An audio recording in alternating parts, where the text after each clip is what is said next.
February, I've been loving these oatmeal breakfast muffins. They've basically replaced yogurt and granola for me. Can't eat that anymore. These are so easy to make, healthy ingredients. They taste so good. I have them with peanut butter.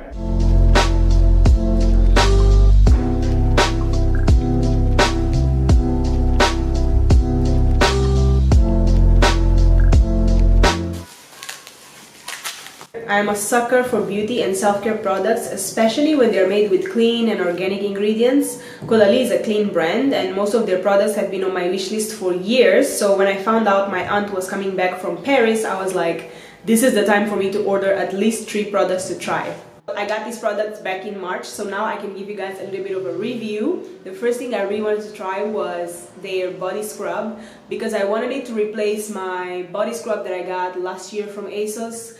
That I said that it had a very tropical smell, tropical pina colada. Yes, I got sick of that smell because it's a very fake smell, you know. I almost finished that one, but I knew that I wanted to get another one, and this scrub was recommended to me by the Alma Chronicle.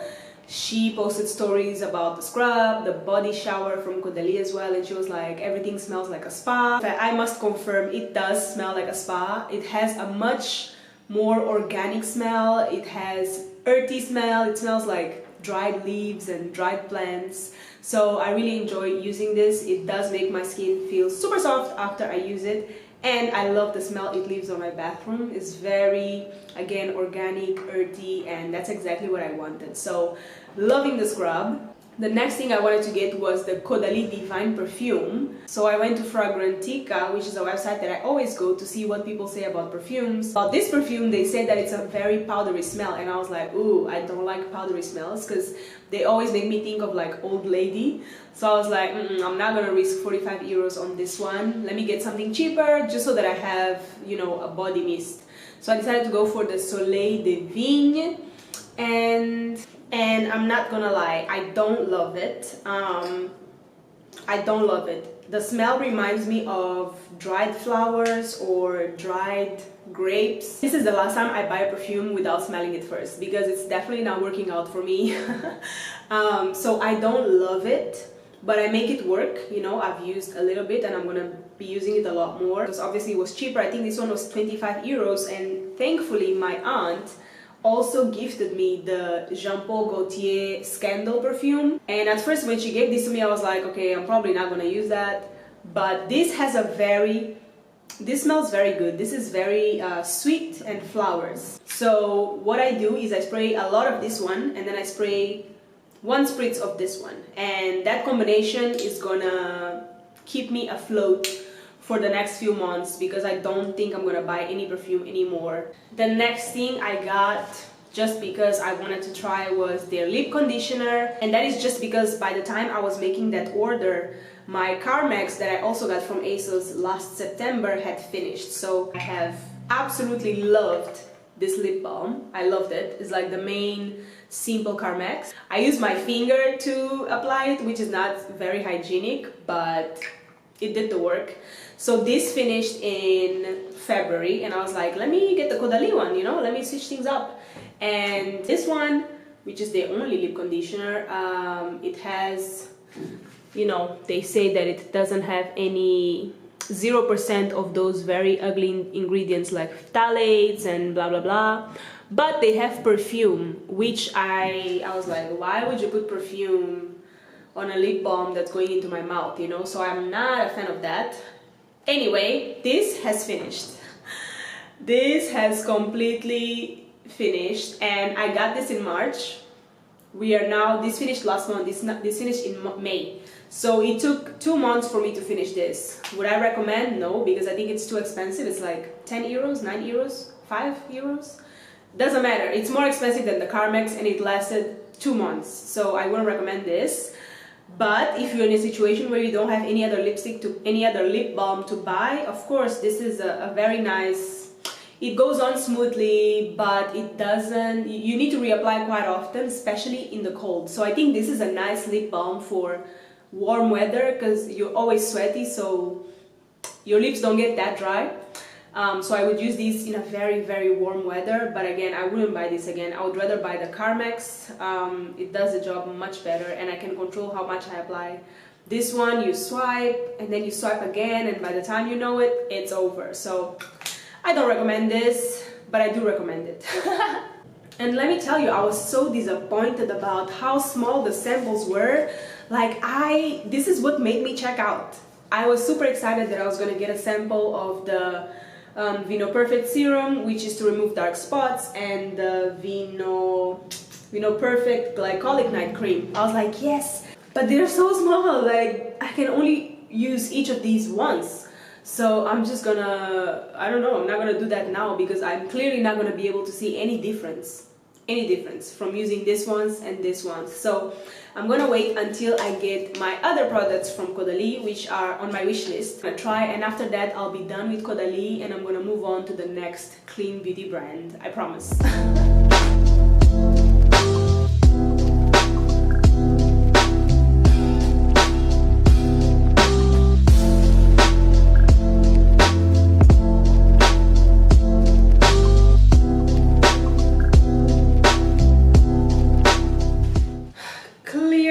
Transformed myself.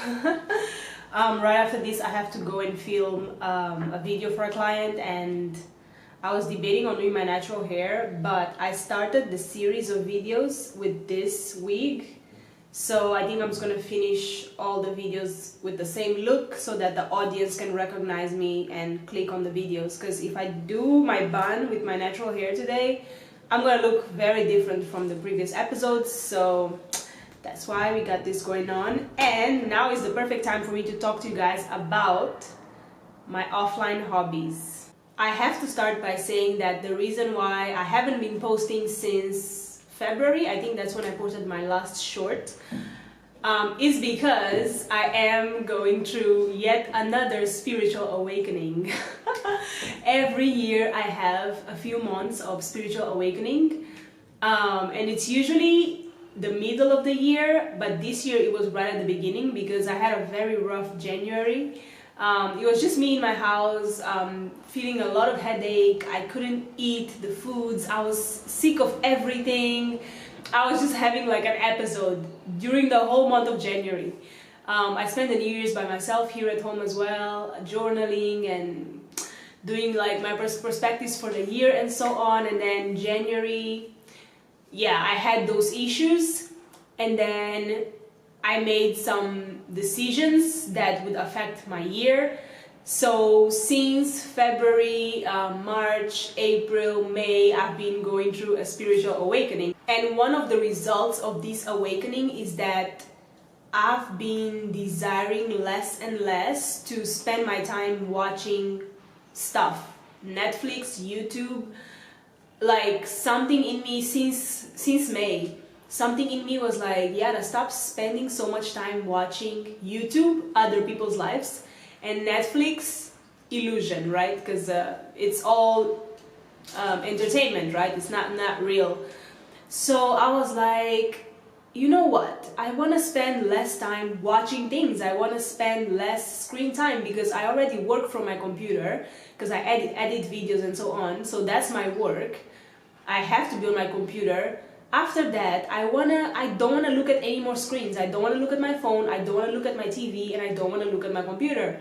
So I literally Googled hobbies without screen. I literally Googled things to do offline, hobbies to do offline, and I narrowed down to crafts, which is like sewing, making jewelry or making art, making canvases, puzzles, which I love doing puzzles, but I would have to buy a puzzle, and it would have to be like 1,000 pieces for me to actually take my time and do it and be able to kill like 2 hours doing the puzzle. It would have to be 1,000 pieces. Crosswords, which I really enjoy crosswords because I get to learn new words. I also saw sudoku, which is something that my dad introduced to us back in 2007, 2006, but my sister was never able to finish, and I was never interested enough in sudoku to like even try to understand what it was about. This is what I tried, okay? So the first thing I tried was crosswords. I went on a website, they have lots of crosswords. They don't have the solution, which sucks, but they have like lots of crosswords. So I went, that was my first thing. I went, I printed it, and I started doing it, and I found it very relaxing. However, most of the times I don't know the words, like cream not to burn. I don't know the word of that.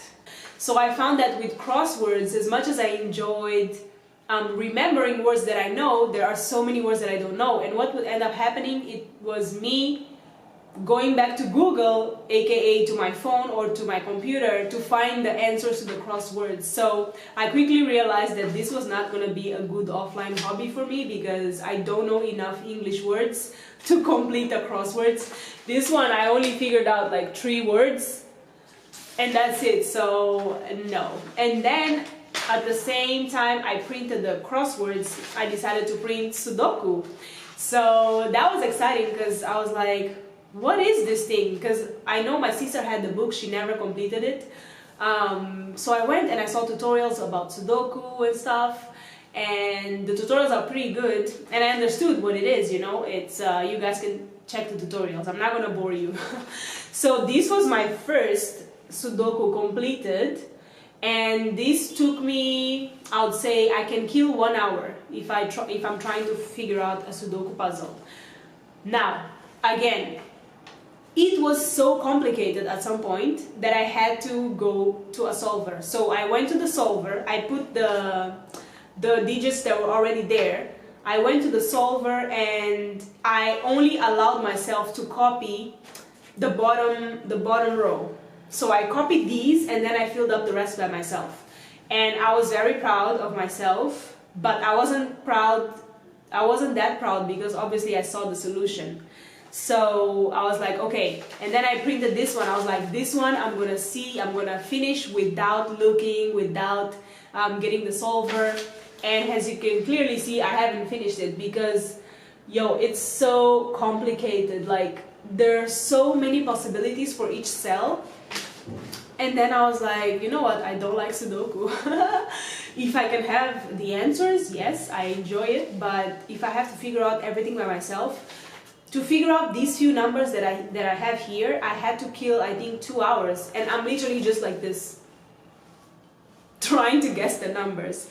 So I realized that Sudoku is also not enjoyable for me because it reminds me of back in high school when I didn't know how to solve a equation, or back in university when I didn't know how to solve an equation. And I used to be very frustrated because all the people in class knew and I didn't know. So Sudoku makes me feel very self-conscious about my analytical skills. So I also don't want to do it as an offline hobby. So I was like, all right, let's go back to things that I know how to do, which is sewing and making jewelry. For sewing, I was like, what it is that I can do that's like a crafty project that I can take on, that I can start and finish, and it's relaxing to make, it's aesthetically pleasing. And I found, obviously, making scrunchies and making headbands. So I decided to start with scrunchies because I already had a leftover fabric that I always wanted to make scrunchies with. So that's what I did.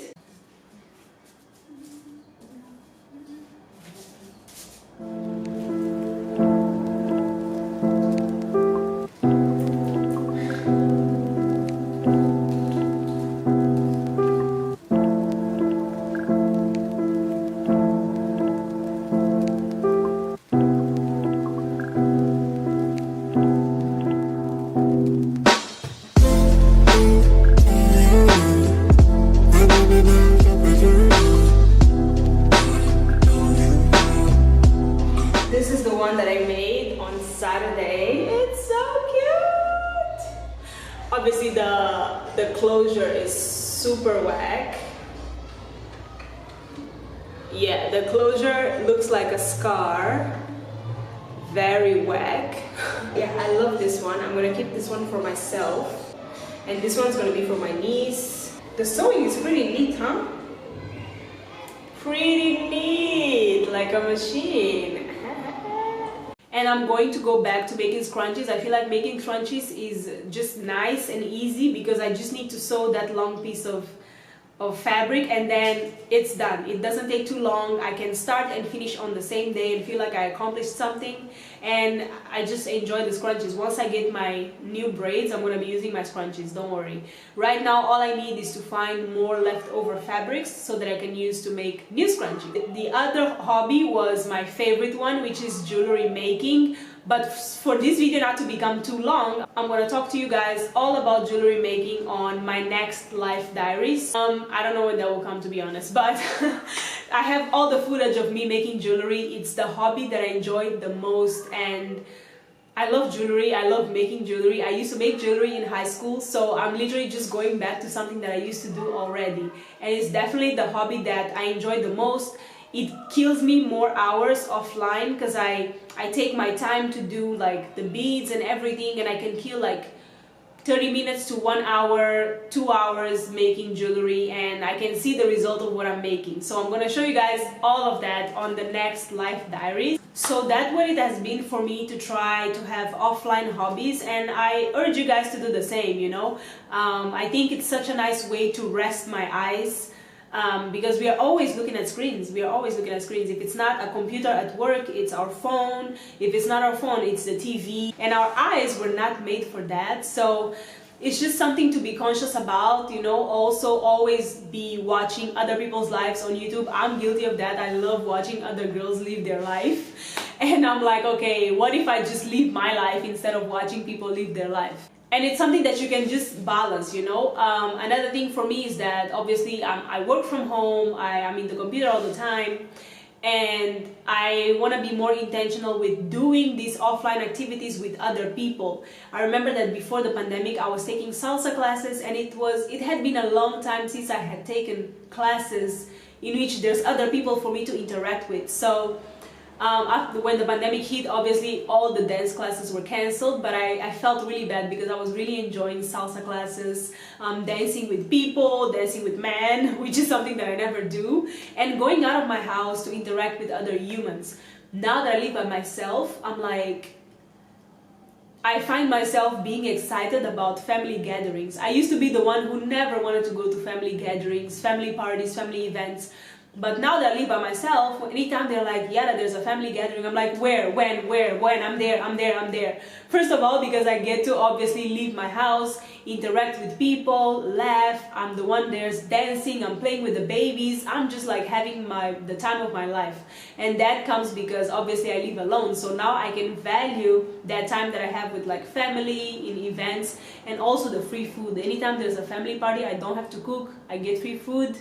Amazing. So yeah, I hope you guys also get inspired to do the same, you know. Look around, what are the things that you can do, what activities can you partake in to be offline, to be more present, because guys, life is offline, you know. I know that we have come to make our lives everything online, but it's offline. The real life, the real juice of life is offline, and I hope you guys get inspired to look for offline hobbies that you can do by yourself and that you can do with other people. And I'm pretty sure you guys will find so many good things that are gonna come from it, especially after 2 years of us being kind of locked in the house and being afraid of the pandemic. Now that there's no more fear, there's always a fear, but we can always ignore. Now that there's no more fear, it's time for us to, you know, get out of our shells, get out of our houses, and enjoy life again outside. So keep that in mind. And now I just wanted to mention that, you know, another reason why I haven't been posting is because I've had like a little bit of a burnout, you know. It's like this, guys. YouTube is just very difficult in Mozambique, okay? Let me tell you a secret. We Mozambicans, when you watch YouTube videos, we don't see any ads. It's like all of us have YouTube Premium. We don't see any ads. Why? Because Mozambican companies do not buy advertisement on YouTube. They buy advertisement on television and outdoors, and sometimes some apps online and influencers on Instagram. So YouTube is not something big in Mozambique. The companies do not buy advertisement on YouTube. So YouTube is like, why should we care about Mozambican YouTubers when they are not making us money? When Mozambique as a country doesn't make us money. So that's why all the girls from South Africa, Kenya, Nigeria, all the girls from like English speaking countries can, you know, see some success on YouTube, and I from Mozambique cannot. Because as soon as YouTube knows that you're uploading your videos from Mozambique, it remembers that Mozambique is not making money to YouTube, you know, YouTube is not making money with Mozambique. So YouTube doesn't have motivation to like boost my videos or boost my other Mozambican YouTuber videos, because it's like there's no money to be made with Mozambican YouTubers. I make videos in English, which helps me a lot to attract audiences from other countries, which are you guys watching this, but that's still not enough. So I feel like what I want to be the core of this channel are my style videos, more so than my life diaries or my days in the life. That's like on the side, but the core of this channel should be my style videos. And lately I've been putting so much work in my style videos. Last year you guys have seen like the videos that I was making, and it really hurts when you make a video and then 2 months after that you don't even have 100 views. And one thing about YouTube is that when you make a video and you don't get 1,000 views in the first week, it's gonna flop. So basically, if I continue just making videos, they're all just gonna flop, because I know that on average I get like 200 views, even though I have almost 10,000 subscribers, right? Because most of my videos have been flopping. I have very popular videos, and then I have all the rest that is like not even 1,000 views. So that was weighing on me, especially because during Vlogmas you guys saw I was uploading almost every day. That was me trying to tell the algorithm like, hey, I'm uploading almost every day, please help me. But then I did my research in January and I realized that YouTube is no longer about posting every day. YouTube now is about posting a very good video that has very good watch time. And if you can do that twice a month, you're good, because YouTube is gonna suggest your video to the people that watched your previous video. So I was like, damn, I did all that Vlogmas to prove myself to YouTube, and YouTube is like, oh, the rules have changed. So I was like, I'm tired of this thing, like I'm tired of YouTube. Like I've been trying to make this channel work to a consistent place since I was 22, since 2016, and it's like, it's been like 6 years. And obviously 4 of these years has been me in Mozambique, which is a country that YouTube doesn't care about. So I cannot keep going the way I'm going. That's the reason why I stopped posting videos, because I was like, I'm tired of making good videos and then after 1 month that video flops and YouTube is never going to suggest it again. So I'm like, no, I cannot do that, because I'm wearing myself out and I'm just tiring myself. I look at videos that I made in 2020 and they don't even have 1,000 views, but those videos have such good information, and then I have to do that video again in 2022, but YouTube is still not going to promote. So next year I'm going to have to make the same video. So, you know, it's not sustainable anymore. I have so many style videos on my list. Like I literally wrote a whole list of videos that I was gonna make this year, but I'm like, I cannot keep making videos that no one is watching. I have all the respect for those of you ladies who watch all of my videos, and I love you so much. And you guys were the ones missing me and asking me where I was. But still, you guys also know that like my videos should get a better reach. Like YouTube is fucking with me. So it's also not fair for you guys to be responsible for, you know, my channel, you know. So yeah, that's where I'm also at, you know, the spiritual awakening and the burnout from uploading videos that no one's gonna see. So what I've been doing is also thinking about a strategy that can help me get at least 1,000 views in all of my videos on the first month. So I already have a strategy figured out, but I haven't implemented it yet. So when I implement the strategy, I'm gonna come back with my style videos. So right now I don't know when I'm gonna come back to the channel, like for real, because I'm still trying to figure out this strategy, because my geographic location is my biggest setback, and there's nothing that I can change about, you know, being Mozambican and being here and making my videos here. I cannot travel to make videos. I even thought about having someone upload my videos from the United States so that it seems like I'm there, but I'm like, oh, it's not that deep. Like, it's not that deep. So I know the strategy. I'm gonna try to implement it, and after I implement the strategy, after I figure out a way in which I can promote my channel to a bigger English audience, and then they can watch my videos regularly, and then I'm gonna be happy to come back with style videos again. So this is what I wanted to tell you guys today. Do not worry, I'm doing fine. I still love creating. I haven't given up on anything, because if I give up, I have nothing else to do with myself. So all I'm doing is trying to play smart and outsmart YouTube. So pretty sure I'm gonna get that fixed. Until then, I don't know if I'm gonna upload another life diaries. Maybe I'll upload another life diaries so that I can show you guys the jewelry making. I'm very excited to share that with you because I think it's gonna be a bit inspiring. So we'll see. Maybe I'll come back with another life diaries, or I'll come back with the style videos and with my strategy to get views.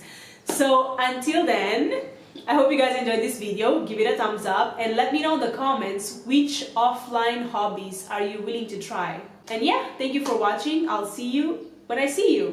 Mwah.